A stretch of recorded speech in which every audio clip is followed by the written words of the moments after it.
We want to hear from the Executive Director of the APOA, Dan Stuebs. Dan, come on up. Hello, everyone. A little about myself. I was born and raised in a small town in Wisconsin. My father is an immigrant. He came here from Germany with his parents in the 50s. He met my mother at their high school, and they've been married ever since. They sent me to a Lutheran grade school, Lutheran high school, and then I proceeded to go on to college at UWM Milwaukee and graduate with a degree in history. I've been in politics ever since 2012, and now I'm the executive director for the American Police Officers Alliance. I met my wife online. We had our first date watching a Packer game, and they lost in the playoffs. That was sad. So now we live in our condo. We have our 2-year-old kid who takes up most of our time to make sure he doesn't do anything that would get himself severely hurt. And good Lord, he tries unintentionally. So a little bit about APOA is we were founded in 2018 because a group of people saw a need for civilian organization to help support our law enforcement.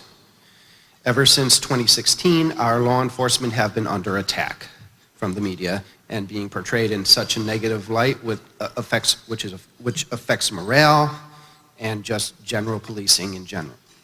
We have been partnering with Sheriff Mack for the last few years. We've done events with him in Texas, Illinois, New York, and now we're here in Florida. And we look forward to continuing to do work with him in the future.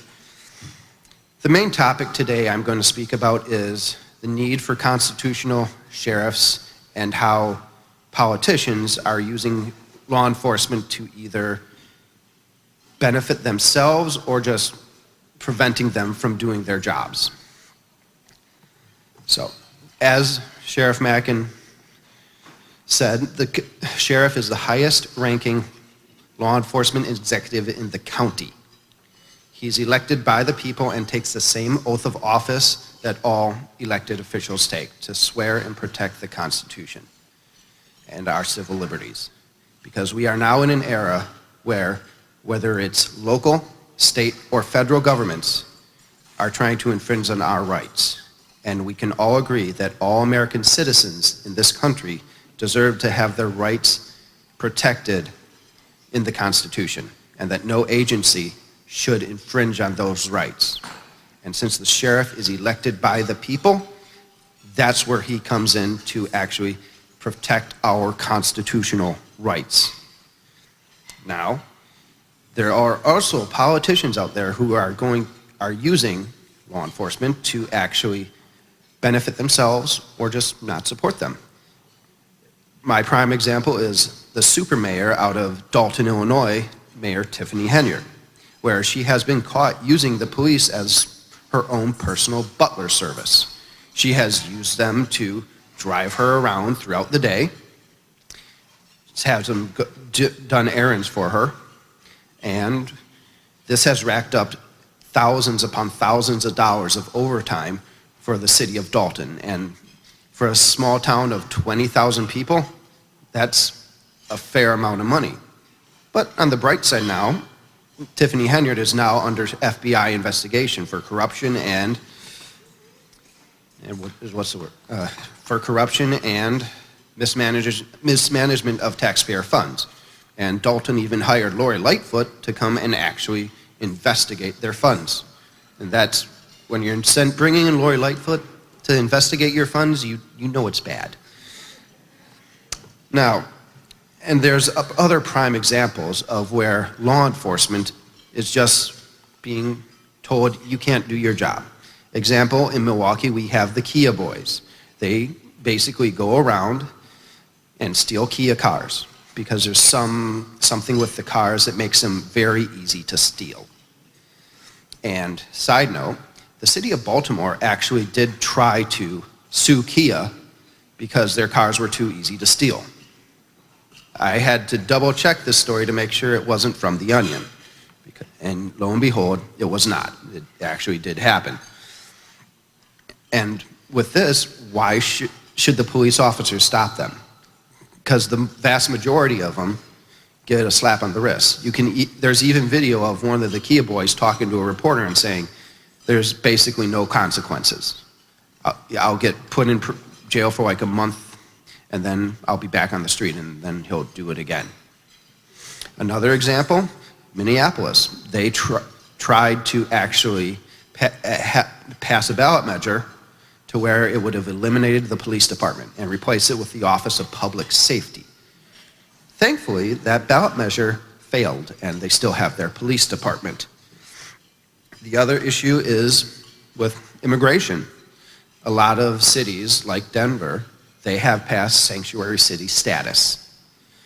And once the immigrants get to Denver, since the officers and police are not allowed to work with ICE, the immigrants will just flow out into the suburbs. And there's reports coming out of Aurora, Colorado, that Venezuelan gangs have taken over apartment complexes and are using them for criminal activity. So that's another prime example of how politicians are not helping law enforcement do their job.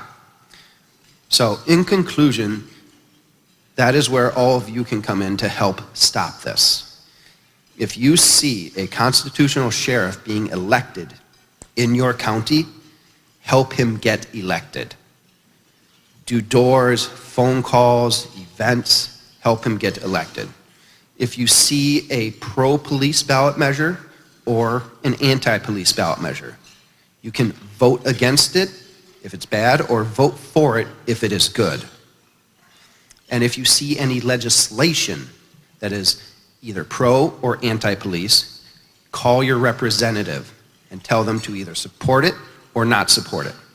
And if they don't listen to you, get them out of office and vote them out of office.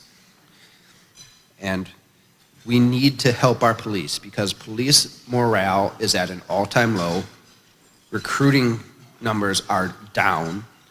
And if we continue this of being anti-police, it's only going to be a matter of time before police can't respond to every crime or any crime. So, and that is all I have. So, Mr. Mack, there you go. Thank you for your attention. Okay, Dan Stuebs from APOA, American Police Officers Alliance. Believe me, they've been extremely helpful, and it's a privilege to work with them. They're all over constitutional policing, constitutional sheriffs, and the Constitution.